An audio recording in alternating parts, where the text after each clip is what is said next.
کہ جس طرح نماز میں انسان ہاتھ باندھ کر اللہ کے سامنے کھڑا ہوتا ہے، ویسے ہی تم ہاتھ باندھ کر ایک بندے کے سامنے کھڑے ہو، غیر اللہ کے سامنے۔ یہ شرک نہیں ہے کہ جو طریقہ نماز کا تھا وہ طریقہ تم نے قبر کے سامنے کیا۔ تو حضرت نے فرمایا بھیا اگر میں نے شرک کیا ہے تو تم نے بھی تو شرک کیا ہے، تم بھی تو شرک کر رہے ہو۔ کہا میں نے کیا شرک کیا ہے؟ تو حضرت نے فرمایا کہ جیسے نماز میں بندہ ہاتھ باندھ کر کھڑا ہوتا ہے، میں قبر کے سامنے کھڑا ہو گیا تو کہتے ہو میں نے شرک کیا، تو تم ہاتھ چھوڑے کھڑے ہو تو یہ بھی تو نماز کے مشابہ ہے، تم نے بھی تو شرک کیا۔ کہا نماز میں ہاتھ کہاں چھوڑا جاتا ہے؟ تو حضرت نے فرمایا جب رکوع سے اٹھتے ہو سمیع اللہ لمن حمیدہ کہہ کر کے قوما کرتے ہو، قوما جانا تو آپ کو، رکوع سے اٹھنے کے بعد اور سجدے میں جانے سے پہلے جو کھڑا ہوا جاتا اسی کو شریعت میں قوما کہتے ہیں۔ تو نمازی جب قوما میں کھڑا ہوتا ہے تو اس کے دونوں ہاتھ چھٹے رہتے ہیں۔ تو حضرت نے فرمایا کہ تم بھی تو نماز کی طرح کھڑے ہو کہ قوما میں نمازی ہاتھ چھوڑ کر کھڑا ہوتا ہے تو تم بھی تو کھڑے ہو، تم بھی تو شرک کر رہے ہو۔ میں نے ہاتھ باندھ کر شرک کیا اور تم نے ہاتھ چھوڑ کر کے شرک کیا، تو کھپا ہو گیا کہ تم مولانا کوئی میر کھڑا ہوا جائے پھر۔ تو حضرت نے فرمایا سنو، ہاتھ باندھ کر کھڑا ہونا یہ بھی نماز کی طرح ہے، یہ بھی شرک، اور ہاتھ چھوڑ کر کھڑا ہونا یہ بھی نماز کے مشابہت، یہ بھی شرک۔ تو ایک طریقہ بچائے کھڑے ہوئے کر وہی میر کھڑے ہوا کرو۔ کیس کون میں؟ تو حضرت نے فرمایا ایک ہاتھ سر پر رکھو، ایک ہاتھ کمر پر رکھو۔ تو غصہ ہو گیا، کہا مولانا مذاق کر رہے ہو؟ کہا مذاق کیا، جب تم شرک کہتے ہو بتائیے، دروگا کے سامنے جائیں تو ہاتھ باندھ کر کھڑے ہوئے ہیں تو شرک نہیں ہے، تحصیلدار کے پاس کھڑے ہوں گے تو شرک نہیں، ایک اللہ والے کے سامنے کھڑا ہو جائے تو کہتا ہے شرک ہے۔ اے لوگوں ایسے شرک کہنے والوں سے بچو۔ اللہ قرآن میں فرماتا ہے ایسے دیکھ لو، سالوں سال بریانی بناؤ کھاؤ کوئی بات نہ، غوث پاک کے نام بریانی بنائے لو تو کہا کہ وہ شرک ہے، سالوں سال حلوہ بناؤ کھاؤ کوئی بات نہیں، اور شب برات کے موقع پر حلوہ بنا کے کھائے لو تو کہا تھے شرک ہے۔ کیوں؟ ارے سال کی بریانی اور ہے، غوث پاک کی بریانی کا مقام اور ہے، ایسے سالوں سال کا حلوہ اور ہے، شب برات کا حلوہ اور ہے۔ سالوں سال کا حلوہ، سالوں سال کی بیماری، سالوں سال کی بریانی دونوں پاک ہیں۔ اللہ فرماتا یا ایھا الذین آمنوا کلوا من طیبات ما رزقناکم، اے ایمان والو جو ہم نے تم کو پاک چیز دیا ہے اسے تم کھایا کرو۔ بے شک بے شک۔ تو بریانی میں کوئی ناپاک کوئی پلا ہو جاتا ہے، حلوہ میں کوئی ناپاک ملاتا ہے، اور یہ رحمی والی بریانی اور شب برات والا حلوہ اس کو تو کھانا نور نلا نور ہے۔ کیا بات ہے، واہ بابا، نعرہ تکبیر، نعرہ رسالت، علماء اہل سنت، واہ بابا۔ اللہ قرآن میں فرماتا ہے کلو، اے میرے بندے کھاؤ کا، مما ذکر اسم اللہ علیہ، جس چیز پر خدا کا نام ذکر کیا جائے اسے کھاؤ، ان کنتم مومنین، اگر تم مومن ہو، اگر ایمان والے ہو تو اس کو کھاؤ جس پر خدا کا نام ذکر کیا جائے۔ تو جو ایمان والے ہیں وہ کھا رہے ہیں، جو بے ایمان ہیں دور ہو رہے ہیں۔ اس لیے آج پتہ نہیں ہے کہ نہیں ہے، جب بزرگوں کا عرس ہوتا ہے تو لنگر کا کھانا بنتا ہے، لنگر میں دال روٹی زیادہ تر لوگ بناتے، بریانی بناتے، جو چاہو بنا لو اللہ کے نام پر، اللہ کے بندوں کو کھلانے کے لیے۔ تو اس کو لنگر کہتے ہیں۔ اعلیٰ حضرت امام اہل سنت رضی اللہ تعالیٰ عنہ بلگرام جاتے تھے تو وہاں کی دال روٹی بڑے شوق سے اعلیٰ حضرت بڑی محبت سے کھایا کرتے تھے، کیونکہ اس کو نسبت تھی اللہ کے ایک ولی کی طرف، بے شک اس پر خدا کا نام لیا جاتا ہے۔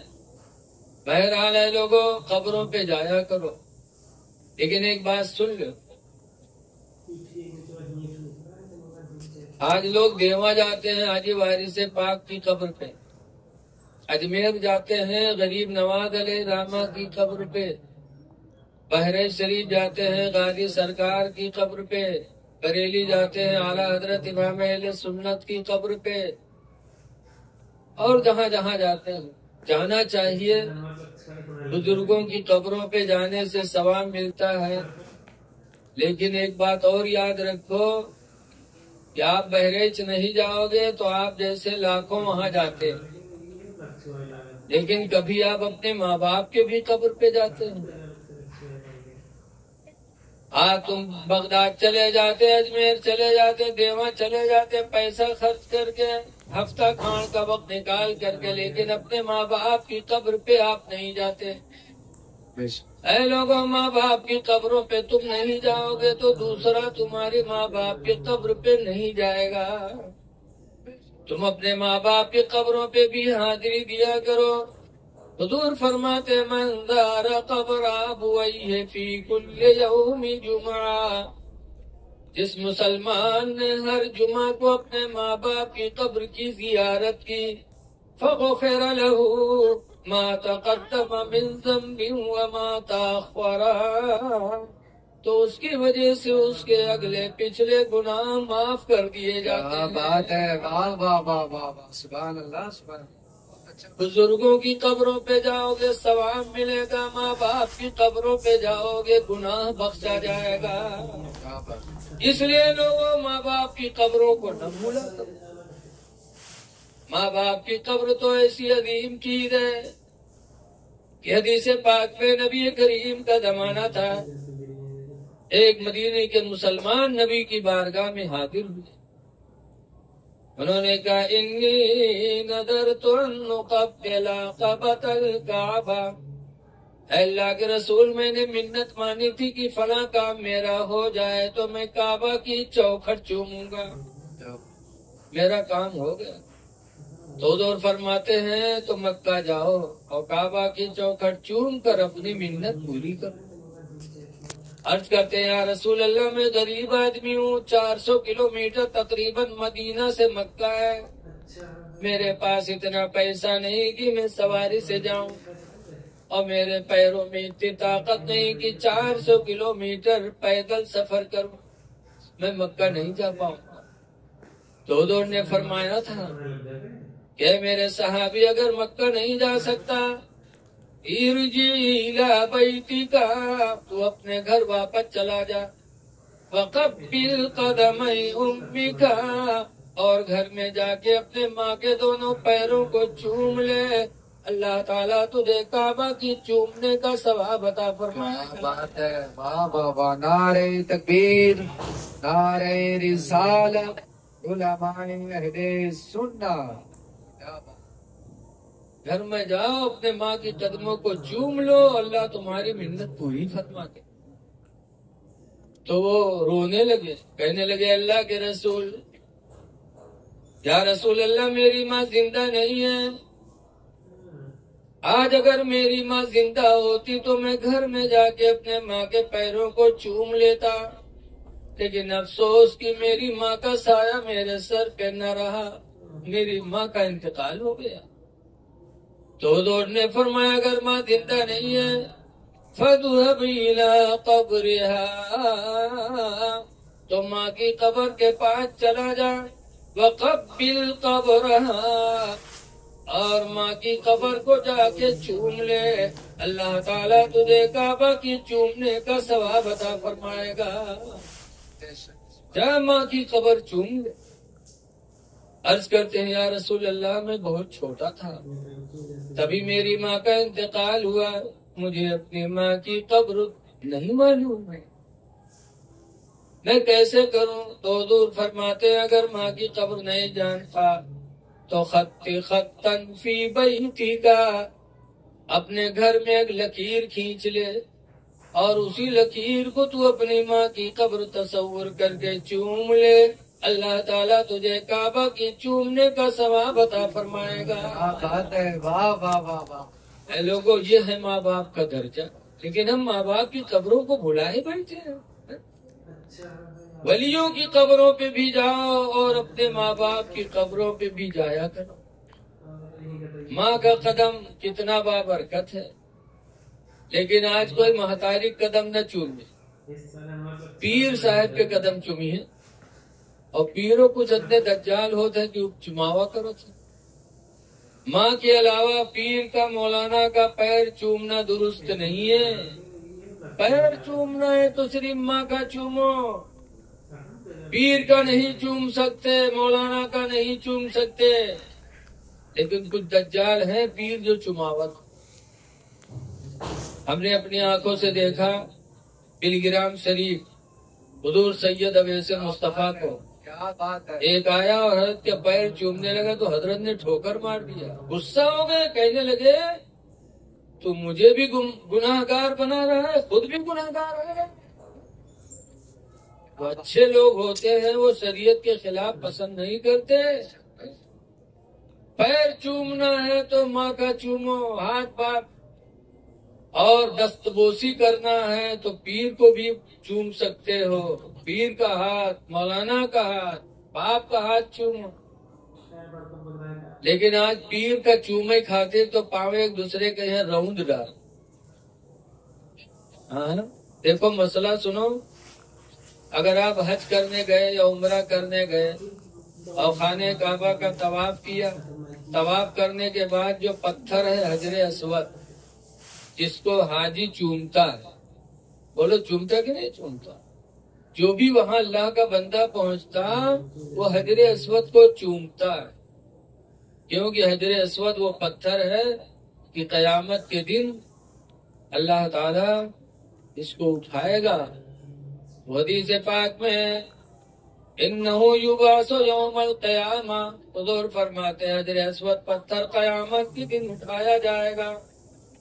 وَلَهُ عَيْنَيْن، اور اس کی دو آنکھیں ہوں گی، وَلَهُ شَفْتَيْن، اور اس کے دو ہونٹ ہوں گے، وَلَهُ لِسَانٌ، اور اس کو ایک زبان ہوگی۔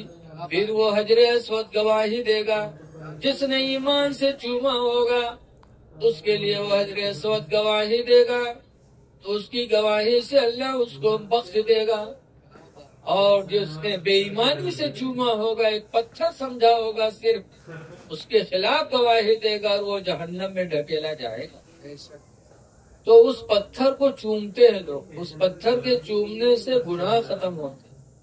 لیکن مسئلہ سنو کہ اگر بھیڑ بہت ہوئے، حاجیوں کا یا طواف کرنے والوں کا بھیڑ ہو، کہ اس بھیڑ میں ہم حجر اسود کو اگر چومنے جائیں گے تو ہو سکتا ہے ہم سے کسی کو دھکا لگ جائے یا کسی کا دھکا ہم کو لگ جائے، تو اب اسلام کہتا ہے چومو نہ، دور ہی سے کھڑے ہو کے اسے ہاتھ ادھر کر دو اور اپنا ہاتھ چوم لو، تو گویا کہ تم نے حجر اسود کو چوم لیا، اللہ تعالیٰ تمہیں چومنے کا ثواب عطا فرمائے گا۔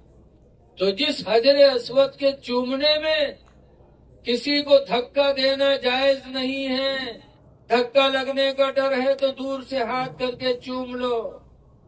اچھا بتاؤ، یہاں پیر صاحب آوت ہے تو پیر کا چومنے خاطر کتنا لوگ پریشان ہوتے۔ ہمارے نانپارا میں ایک پیر صاحب آئے تو ننپریا تنا جھوٹے چومے خاطر ان کا نالم گرائے تھے، پکڑ لیا گا نہیں تو گئے رہنا چاہیے۔